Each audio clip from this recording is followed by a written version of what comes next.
Oh, if you have a question, you can put it in the chat, or we're a small enough group, if you just want to raise your hand or unmute yourself anytime during the conversation, please feel free to do so, because I know that you all are well behaved and will, I think we could have a really great discussion over this meeting. So with that, I will turn it over to Therese, who will introduce our special guest. All right. Hello, everyone. Great to see you all again. This evening, we are fortunate to be joined by Michelle Heffner Hayes from the Department of Theater and Dance at the University of Kansas. So welcome, Michelle. Thank you so much for being here with us. Thank you for the invitation. Hello, all. Hello. Hi.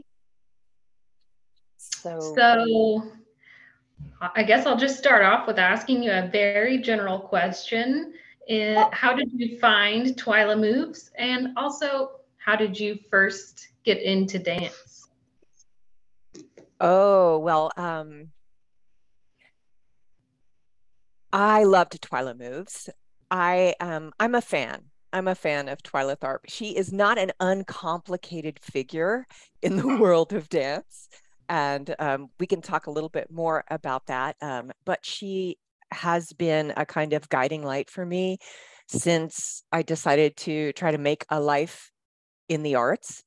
And she's been a real role model for generations of dancers. And I thought Twyla Moves was a very interesting treatment of her life, her career, and how she continuously struggles with this idea of creative problem solving, even during the pandemic, right?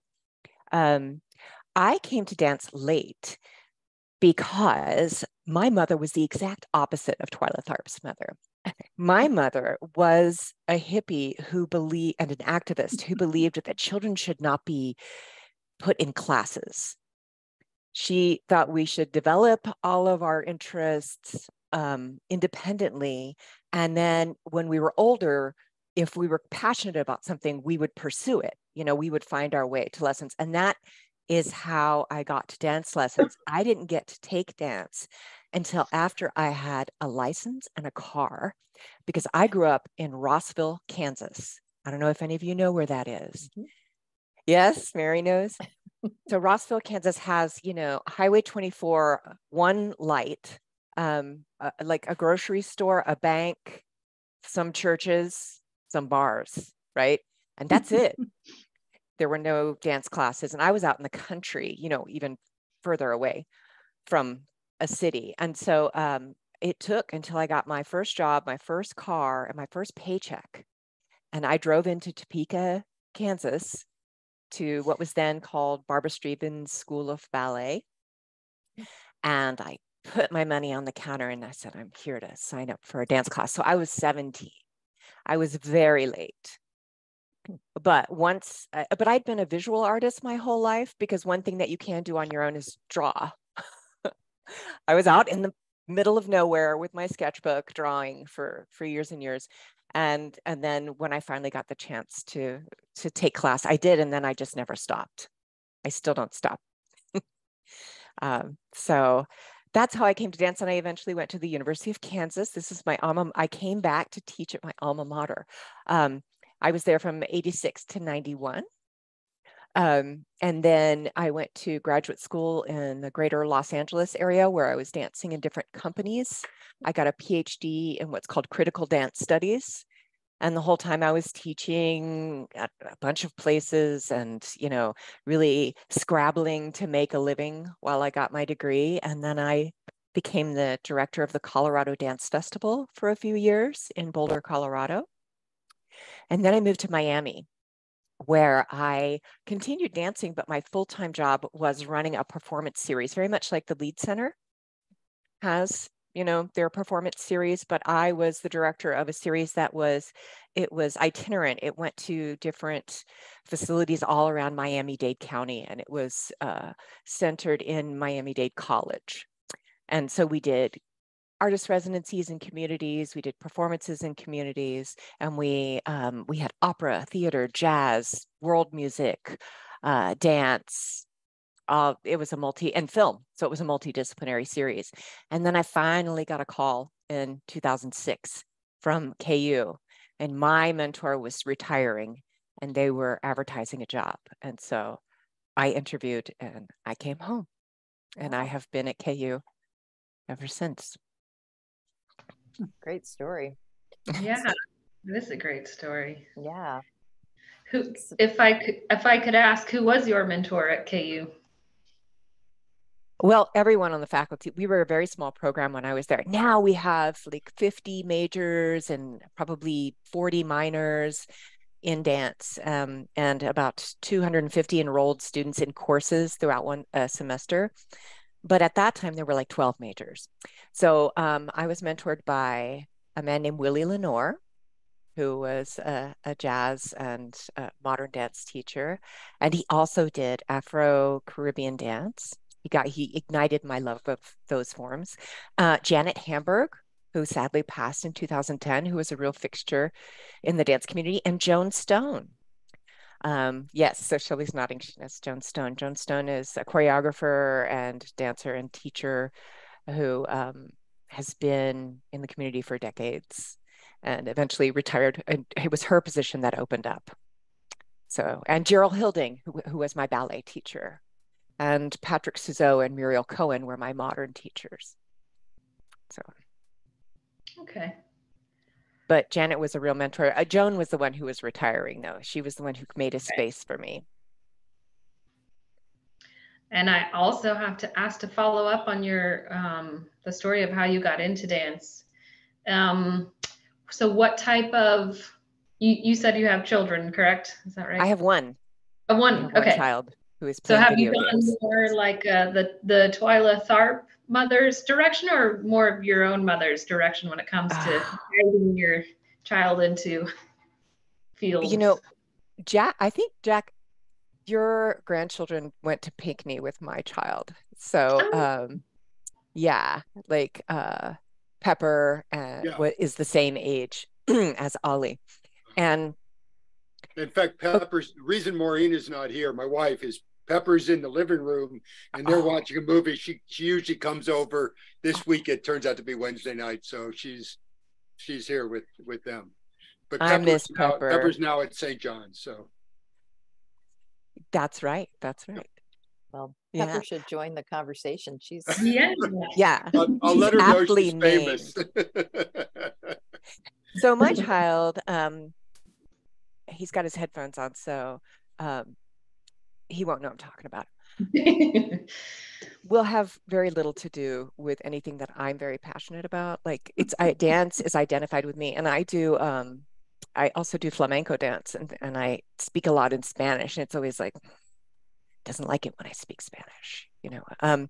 There's a disidentification happening here. However, it's really funny because one of his friends is friend's mother's is a dance teacher, and he goes and assists her in teaching 3 to 5 year olds.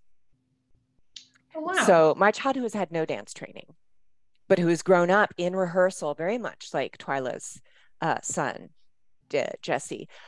When Ollie was a baby, you know, strapped to my chest as I was teaching, always in the studio during rehearsals and like during tech, always running in and out of the wings of the theater, but didn't want to take class. But now, interestingly, is a teaching assistant at Dance Gallery at the age of 11. We'll see where that goes. Yeah, interesting. It's interesting how those things work. But, you know, I found that those sections where they were talking about mothering and being an artist, I really thought those were touching and difficult, you know, because I can absolutely say that my career changed. I stopped going to Spain all the time, you know, like I was like, oh yeah, it would be impossible for me to have the kind of career that she has had and be the kind of parent that I wanted to be and want to be. It's difficult. But I thought that was a particularly painful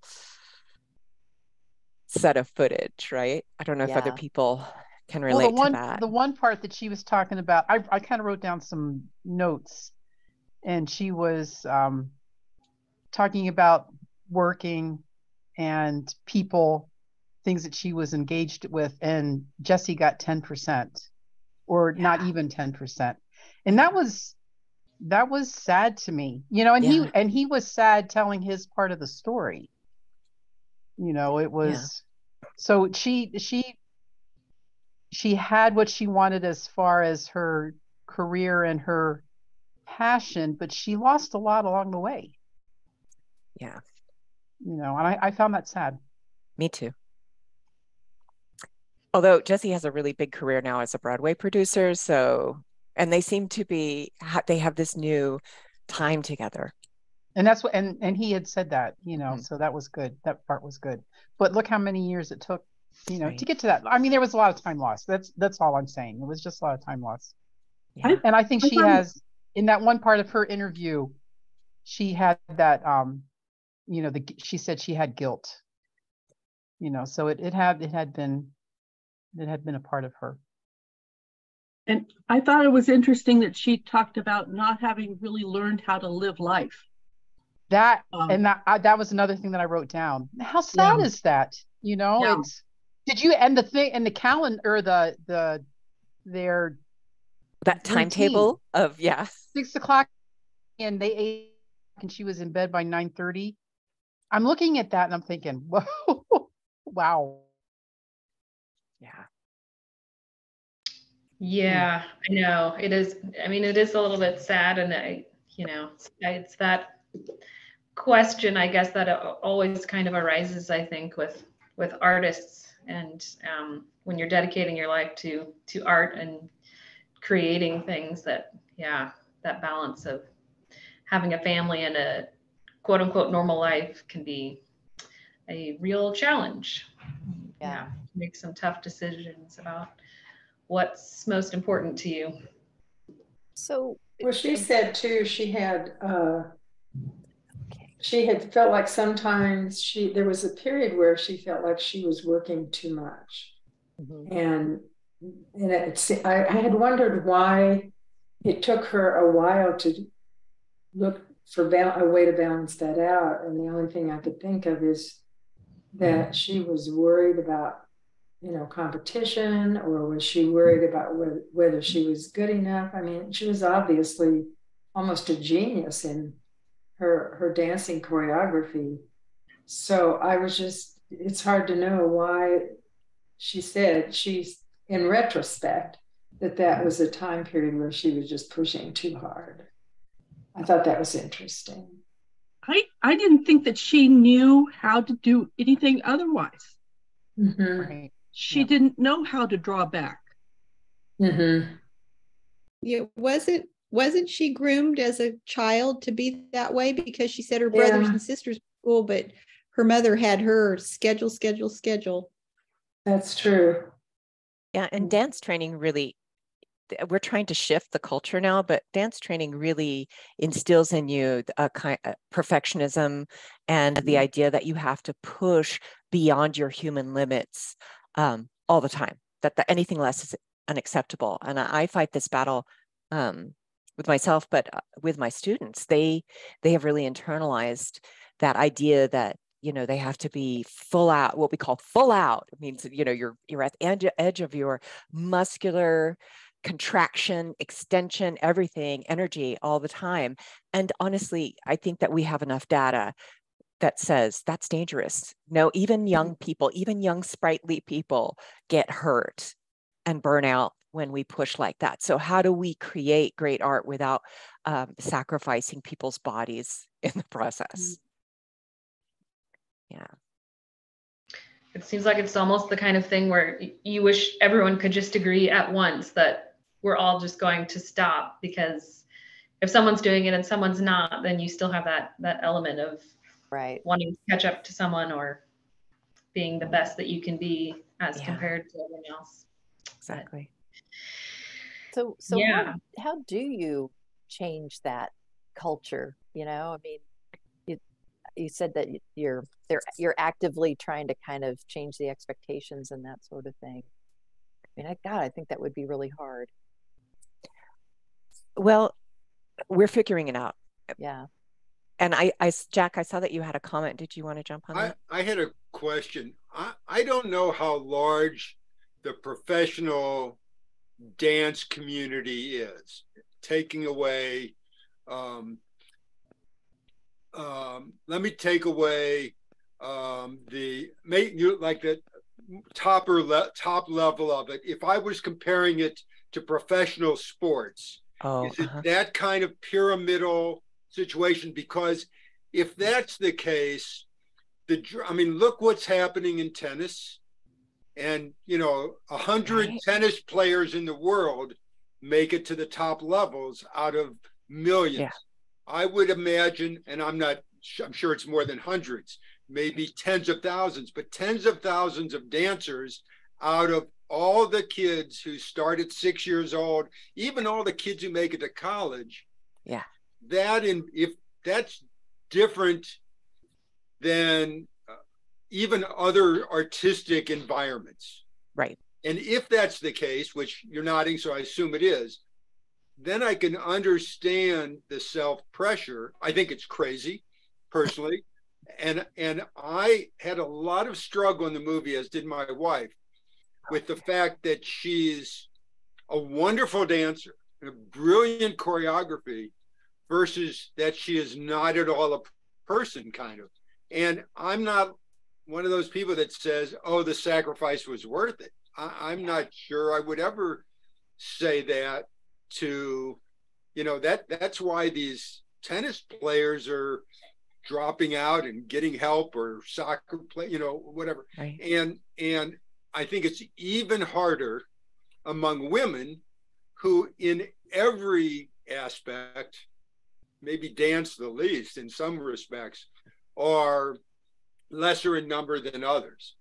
So that pressure is insane and unfair, and no wonder she has no life. I'm surprised that there aren't more people like her, except that her talent was so much above others, I think. What's really important about Tharp is that there are a lot of women in dance, but there aren't a lot of female choreographers for major companies. That's really important, particularly in ballet companies. It's something like 10% of ballet companies have female artistic leadership. So Tharp is the exception to the rule. And she is one of the few artists who has a dance artist who has had commercial success. All of her work is copyrighted and licensed, and we have reconstructed some of her work, and we pay a licensing fee. And we have to have someone who's trained in the work to come and set it on our students. And she has really been very effective about, monetizing her work and also retaining the rights. And think of the countless artists, I'm thinking of Coltrane, I'm thinking of all these major jazz artists, all the artists in the 60s, especially Black artists who weren't paid for their artistic rights to music. And this continues, to this day. We see the scandals in the headlines, but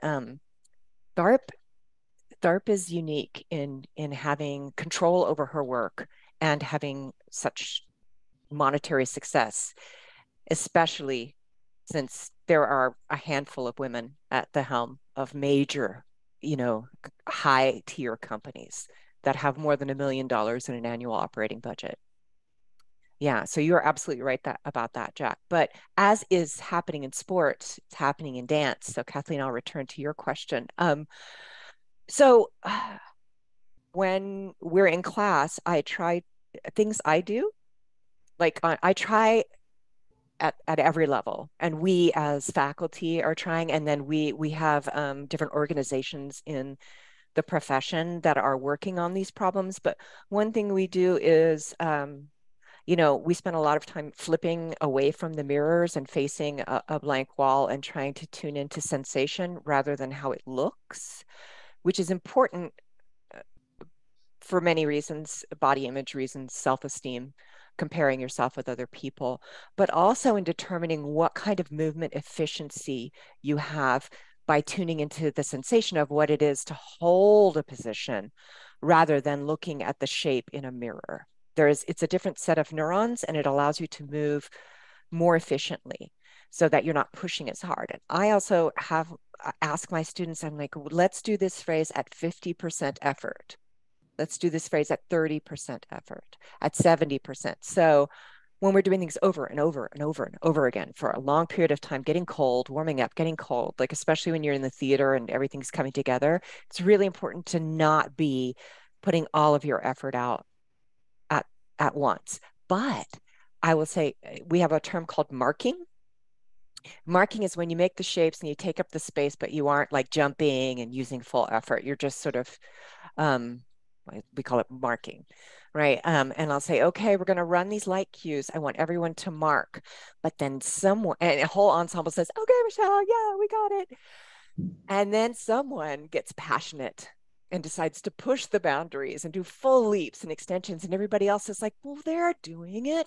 I've got to do it, And then I'm like, everybody's moving full out. I said, Mark, and I'm like, what are you doing? And they're like, well, no, he did it. I want to, because they want, it's like wanting to move fully, but to dance in a sustainable way. Unlike, professional athletes, they have the payoff sometimes of they have very few years in their career, some of them, and they can have a financial payoff that will take care of them for the rest of their lives. Dance artists rarely have that kind of position, and so we have to learn to be sustainable in our bodies. And the idea that everyone in every community is a dancer, is really attractive to me. That's part of dismantling that system, is to, think of how many times in your family or in your life or growing up or maybe in your living room with no one watching, we move, right? And for me, it's about tapping into that and seeing the capacity for all bodies to move and all dances to be valued. But like, that's my soapbox, that's what I'm passionate about. Yes. Amy's raising the roof. Yeah. I really like that, because it seems to me like it used to be that the only person that could dance would be somebody who's very skinny and small. Yeah. And I don't fit in that category. And so I never did either. Me neither. I never have. And so it's nice to see, and I thought some of that was brought out in the movie. It was nice to see, a person who's tall, who's a larger person, dancing with other people. Yeah, in ballet companies at that time, when they were talking about the late 60s, and even now, they don't like men to be too short or women to be too tall. And they're very invested in those sort of traditional gender roles where the man would be taller than the woman. And somehow that it makes for a more compelling story in all the story ballets. But that was one of the liberations of that period in professional dance in the late 60s, early 70s, was, including more bodies, different bodies. But we still have to work at that at the college level to reassure people that they are perfect exactly the way they are. That's how we're unraveling some of that. I have to say, was someone saying something? I think Shelley has a comment. I was just going to say, I love the fact that when she was putting together her early circle of friends, if you can call them a dance troupe at that point, since they weren't earning anything, apparently, but that they were so deliberately different, and other than all being female for a long time. And that, even just recently, she would replace the black Misty ballerina Copeland, with the bald white guy and still make it work. And that, I thought that was really fun, really freeing, I guess. Right? Yeah. And I think I think the pandemic kind of pushed us there too, because she had to give up to use Twyla Moves as an example. She had to give up all of that scenography, all of the artifice of which, it's a beautiful artifice. I fully support artifice, as well as dancing in the park, which we can do. And I don't want to leave this conversation at the end. I want to talk I would love to talk about retirees gone wild in the park. I think we are all in. Yeah. But actually, some of her park choreography is my favorite. Have you all seen Hair? Have you seen the Milos Forman's Hair? All of that outdoor dancing, it just takes my breath away. It's so good. I want to watch it again. Yeah, This was so inspiring to see those clips. I checked and it's on Canopy. Oh, is it really? Ooh, yay. Ooh, we ought to watch it next month. And That'd White be fun. Nights. I have watched that's that one of my movie favorites. like love 100 that movie. times. It's great. I still love showing it to my students because they're so blown away by the dancing and the choreography. I loved seeing her with Baryshnikov. I love seeing Baryshnikov, period, because I love Baryshnikov. But it was kind of cool to see him do something kind of, I thought of as being Fosse-esque. Mm-hmm. Yeah, and, I think and that's to learn that it slouchy. was actually Tharp. You know, it was just. Yeah, that was amazing. a famous collaboration. I mean, that was a really big deal. And then they went on to work together for years, and they had, you know, if you read her autobiography, push comes to shove, they had a dalliance during that time. Interesting. You want to know the gossip? Yes, that's always Yes, fun. they had a brief affair and continued to work together even after they weren't romantically involved. But I remember the scandal. Ooh, I mean, it wasn't really a scandal because they were, you know, consenting adults and unattached. And but he was, you know, this miracle that had arrived from Russia, and his defection made such big news. And she was, you know, this hard-hitting choreographer who was shaking up the world. And, you know, it was like worlds colliding, classical ballet and contemporary dance. How much I don't get to New York to see ballet. Not that I've seen that much ballet, but how much he later became a choreographer. How much of his choreography seems to be coming from his period with Tharp? How much did he learn from her? I think she made an impression because I don't think after he left that co-directorship with her, he did a lot of solo work, and he did a lot of, I think he styles himself as more of a performer than a choreographer, but he did do choreography, and that choreography, you know, I think it drew from that ballet background. My light just went out. We're having an alternate lighting concept here. And you know, what's interesting is that he created a foundation to support young choreographers. So, but his choreography is a blend of some of that balletic styling, but also very, very postmodern Tharpian work. So it's kind of a blend. But I think that he seems to love performing, and he has facilitated the development of other artists. The Baryshnikov Foundation does artist residencies for choreographers every year, and they support a number of artists each year through grants and giving them space and time to work.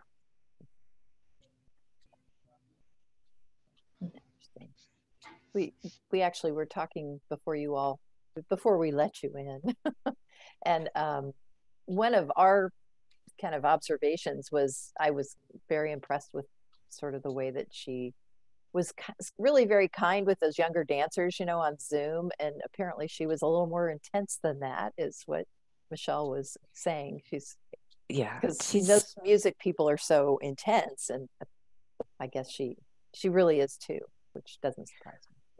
So I think that she's probably learned over the years that you know, how to be with other people. I think I remember seeing her in a restaurant in New York once when I was there, and thinking, oh, I should just go say hi. And then I was like, and my friends were like, no, don't. He's not approachable. Like, and then I've seen a lot of footage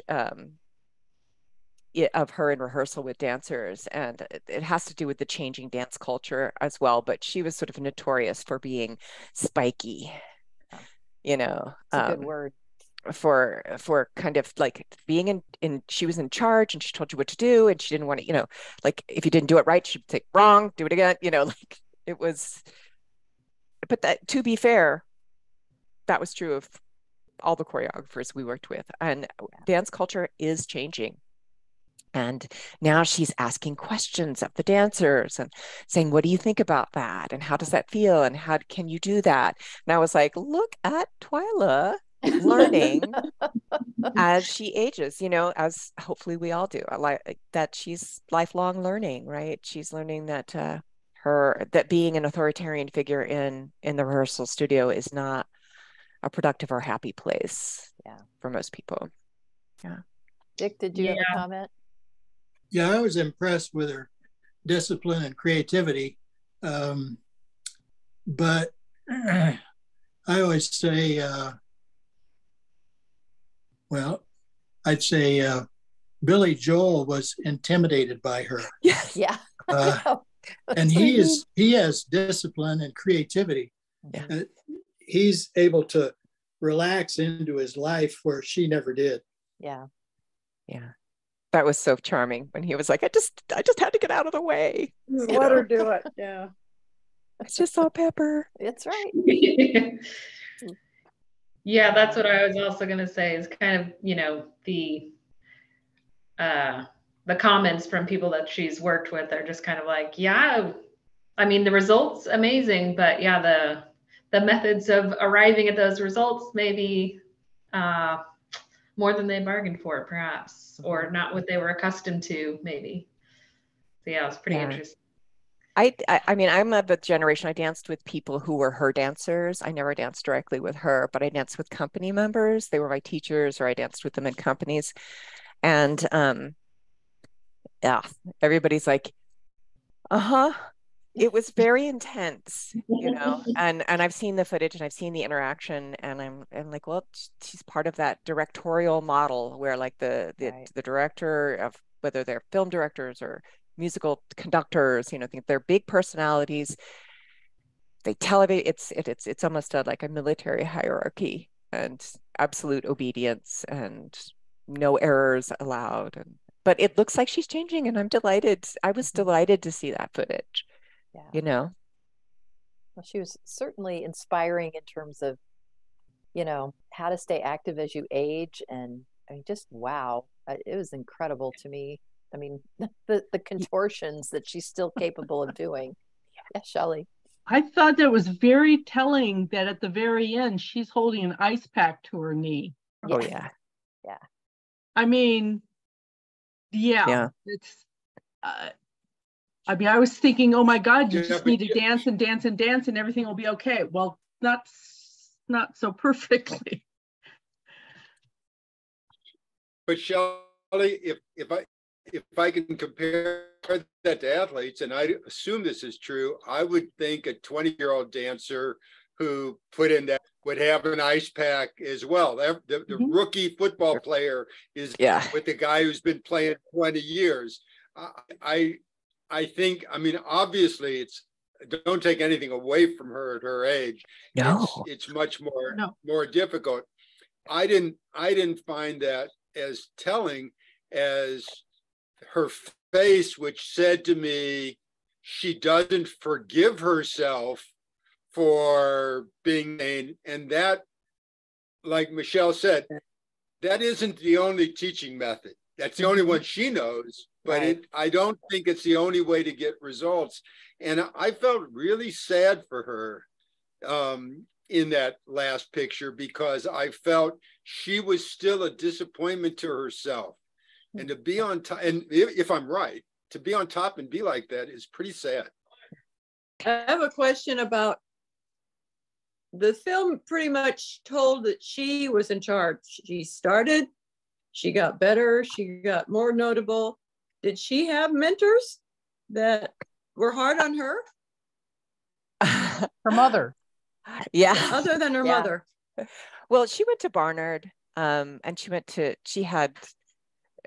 she danced with Merce Cunningham and Paul Taylor, some of the Martha Graham. I mean, Martha Graham was no easy teacher. All of those teachers were very even if they were generous people in the classroom, there was this really high level of discipline. And I've seen her interview before and talk about working with Balanchine, who was a similar perfectionist and a disaster of a human being. So I think that she had some pretty strict mentors as well, that the models were not about like, oh, how are you feeling? Are you okay? Can we do this again? Like they weren't. Well, wasn't the Paul Taylor, wasn't that where she left him? Because she Yes. didn't like what he's doing? I don't know if that's true. Well, according to the interview, right, she said, I mean, you'll usually see it, the biographers say, or the history say, you know, she joined him in 63 and like left the company in 65. So that's not a long season, you know, a year or two or a year and a half. But I love that she said, I was the worst company member ever and I criticized his work and then I left. It's like, oh, of course you did. That makes sense.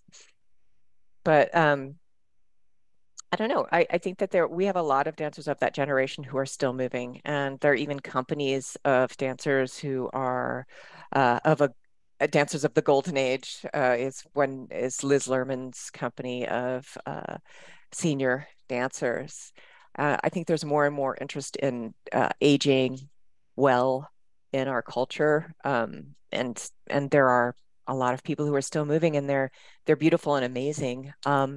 I'm very fortunate that I practice flamenco dance, which also hurts all the time. But my teachers, the most revered dancers in Spain in the flamenco tradition, are the oldest ones. And some of them can't even get out of the chair, but they still are moving and dancing, and their expertise and their artistry is really valued by younger dancers in a way that I don't see in every dance tradition. So I always try to show those dancers to my students and say, look, this is an 80-year-old dancer who's still performing and still valued for her expertise and her artistic expression. So he or she. What drew you to flamenco dancing as a person from Rossville? I know. I'm not right. I really have always been like a weird kid. I think it's awesome. But when I blame Sesame Street. So, and I think I was I was definitely among that first generation of viewers in the 70s, watching Sesame Street, and I heard Spanish for the first time. And at that time I was in North Carolina, I think, living there. I was like very small, and I was just like, oh, I need this. I need this, you know, and I was like up against the TV, and wanted to learn Spanish. Nobody in my family spoke Spanish. I have Italian American grandparents, you know, like they're so Irish. They're so mixed, we don't even know who they are anymore, members of the family, you know, a lot of immigrants, but no Spanish. And I became obsessed with the Spanish language and different Spanish speaking cultures. And in high school, I got to, you know, go a little deeper and actually take classes in Spanish. And then I met more Spanish speaking people. And by the time I got to college, I knew that I wanted to study flamenco. I saw a film that really influenced me by Carlos Saura, who has many flamenco films, and I've written about them in my scholarship. I think it was Blood Wedding. That was the first one I saw, and I was like, whenever I have a reaction, I know, like, you probably have this in all of you, right? Like the first time I heard Celia Cruz, I don't know if you know, she's a Cuban singer. May she rest in peace. She's gone now. But I was at a party and it was playing, and it seemed like from the 60s, this Latin music. And I was talking with a bunch of people, and I was like, everyone stop. I need to know what I'm listening to. This is really important. And like, I fell down the rabbit hole. Like, that's how flamenco was for me. It was like, I need this in my, I don't know what it is, but I need it. I'm going deep for the deep dive. And that's why I went to Southern California for grad school. I had an apprenticeship with a dance company in New York, and I didn't take it. I went to California instead. And part of that was because of my socioeconomic class. It was an unpaid internship. I would dance for the company for a year and like work another full-time job to sustain myself, or I got a fellowship to graduate school where I could study flamenco. And I was like, I don't really have an option. Like, I didn't have a nest egg. I didn't have people who could support me in that way. But I'm glad, that I got to fall down that rabbit hole, and it happens with things. I'm sure all of you wouldn't be in this group if you weren't curious that way. You must know what I'm talking about, where it's like, ooh, what is that? Right? Wow. So where have you traveled in Spain? Did you live there for a time? Mainly in the south, because that is where that's where flamenco is from, Andalusia, which is the sort of southern state or province. And then there is the flamenco triangle is Sevilla, Jerez de la Frontera, and Cádiz. That is considered the triangle of flamenco. Now, there's flamenco all over the world. You have flamenco there's actually a huge flamenco community in Finland, in Japan. I sat on a dissertation committee for a flamenco dancer in South Africa. There's flamenco all over the world, but in Spain, mainly I stayed within the triangle. I have always been like taking class, studying with people.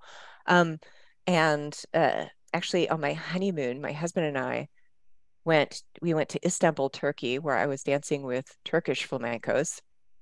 And then we went to a really small town in the middle of nowhere called Puebla de Casaya, where it's sort of like going to Appalachia to study American roots music. Like, because they're so isolated, they've kept a lot of the song forms really pure. And so that was like our idea of a good time, I was like, I want to see what happens when the ancient roots of flamenco, which are rooted in the Al-Andalus, the Moorish culture of ancient Spain, pre-medieval Spain. If you go back into that culture in a place like Istanbul, right? And so that's the kind of deep dive that I'm prone to. That's awesome. So Great. yeah, but I've been mainly in that area, of Spain. So is there a flamenco community around here? Yes, actually. Really? Mainly in Kansas City. Okay. I think I'm the only teacher who lives in Lawrence, although there's some of the people who've danced with me, like when Katya Sol, I think, offers classes. Melinda Hedgecorth offers classes in Lawrence and performances in Lawrence, Kansas City, and she works with an ensemble called Ensemble Ibérica. I'll write it in the chat. And she also, if you want to take the deep dive, takes tours to Spain and takes you to all these flamenco communities so you can dance and listen and eat. Ensemble Ibérica is the name of the whole music ensemble. And her company is 45 Grados Flamenco. And there's also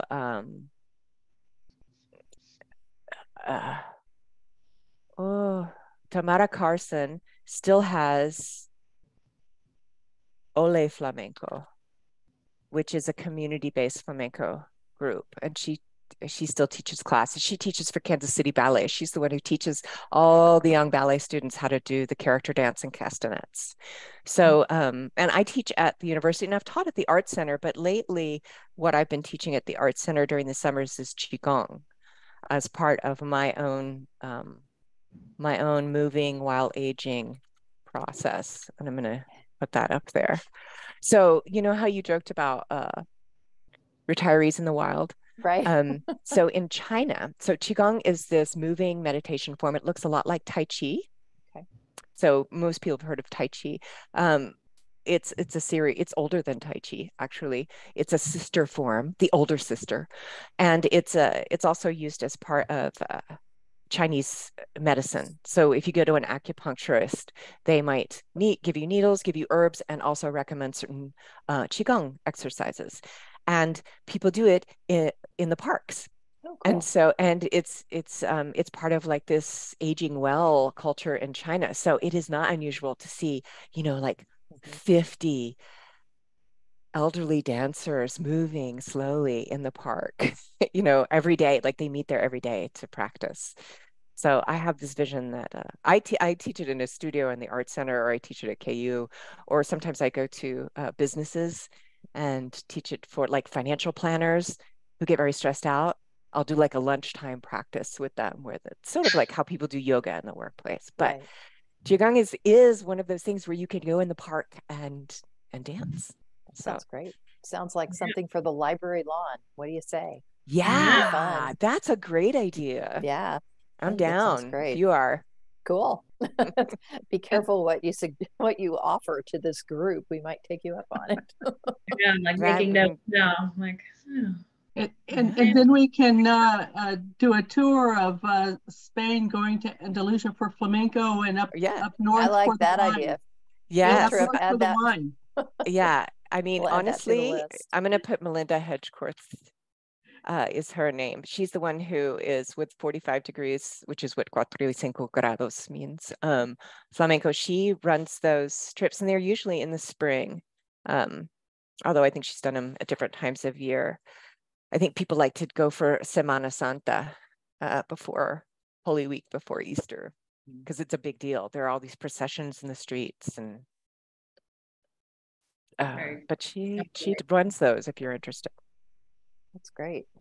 Yeah. Wow. So besides, I guess that class, do you do any other sort of, you know, you're talking about making dance more accessible and like more of a community activity.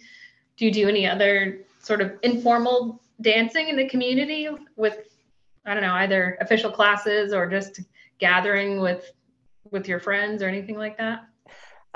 Yeah, one of my friends, when I was young, when we were part of the bar scene where we went to see a lot of live music, he said in a very disparaging way, "You'll dance to anything." So that was supposed to be an insult, but I was like, yes, of course. Yes, I will. Proudly. If I'm the only person in the bar dancing because it's not cool to dance, I'm okay with that. I don't do much of that. I'll tell you, this is almost like except when I'm in rehearsal at night. I'm a homebody. I tend to dance during the day now. But there are just so many opportunities. I mean, I think we should have dance parties. You know, I was actually thinking of doing a series of dance parties with colleagues and friends. I mean, think about curating maybe your favorite playlist. Like maybe you have a thing for Brazilian samba, right? Like you just happen to have a passion for that or something. So you make your playlist. Or I have a friend who's a research librarian, Tammy Albin, who's probably known to some of you. And she and I have a passion for 80s music, like 80s alternative music. And so I was like, wouldn't it be great if we just hosted like this big dance party where, you know, someone played this curated playlist and we learn a couple of steps, but basically we're all there to listen to the music and just dance informally. Right. Yeah. But or like if you are a really passionate swing dancer, there's a swing society, I know. There is a tango dancing group. I used to dance with those because I had a little, you know, dalliance with tango for years. But it demands a lot of you. Tango is like the Twyla Tharp of dance forms. Yeah. It you know, you have to like sell everything and go to Buenos Aires all the time, and you need really specialized equipment, and you need to spend all your time going to tango conventions, buying better shoes and things. I mean, like it's a very, people who fall for tango fall hard. But there is a group of them in town. I think they kind of disbanded during the pandemic, but I would imagine they're dancing again.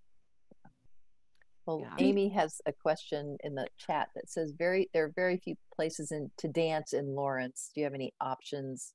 And she said yes to the dance party. Yeah, I mean, I think you just have to make it happen, like the auditorium of the library or the lawn. Yeah. Or I mean, I would have to ask the young people where they're dancing, but I don't know if I want to dance around a pole with drunk people anymore. Yeah, I you agree. know. But there are different studios, like you can rent a dance studio, like Be Moved dance studios downtown, or there's a, like, they pop up, and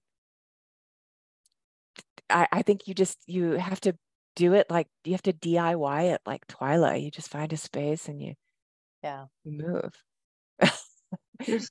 There's contra dancing and there is Oh. folk dancing. They're going to have a Yulebach celebration in early February. They dance. That's going to be at the Unitarian Church south of town. That's a great venue, except for having a few boards in the floor that you have to Dodge. avoid. Right. Yeah. Or get tripped up. Right. Yeah, that's great. I mean, I think you can dance anywhere, but you know, a lot of people still dance at the Granada, like whenever salsa bands come through. I know that still happens, but Jazz House seems to have some bands Yeah. that might appeal to non-college at the Jazz House. Yeah. Yeah. So Yeah, I know they actually have some burlesque nights that some of my students participate in, and I have to be like, yes, freedom, openness, control of your own body. there you go. But I'm always just like, really? Be okay? Be safe. Yeah, really. But you know, they feel very empowered. So I know they have burlesque nights at the Jazz House. Yeah, my students are like, that pretty was frequently. Me. Yeah, I think you need to aim for the matinees. That's like code for old people music. I love matinees. Yeah, I do too. Replay Lounge has matinees. 8th Street there you go. 8th Street Tap Room has matinees. Yeah, 8th Street Tap Room is a big dance place. Yeah. For some folk. So yeah, that's the key word right there. Go to the early show. So, well, we usually wrap these up with rating our movie from what's our rating? Or is it 1 to 5? Meaning 5 being awesome and 1 being not so awesome. So everybody vote. What do you think of Twyla Moves? Give it a 4. Yeah, same. Oof. Got 4s. Ooh, we got some 5s. That's amazing. Yeah. All right. We average all those together. We're kind of 4-ish, don't you think? Yeah. Kind of look like that way. Yeah. Well, this has been a real pleasure and delight. I feel like we could go on talking for hours, but alas, it is 8 o'clock, so we will say adieu. But thank you so much, Michelle. This is, like I said, this has been a real honor, and you know, we'll plan that dance party at the library lawn soon. You're darn right. That sounds fun. I'm up for it. You know how to reach me. You might see me dancing in the library. Perfect. I hope so. I love it. I hope to see all of you as well. Thank you so much for this opportunity. Oh, thank you. It was wonderful. Thank you. Appreciate it. Good night. Bye. Hey there.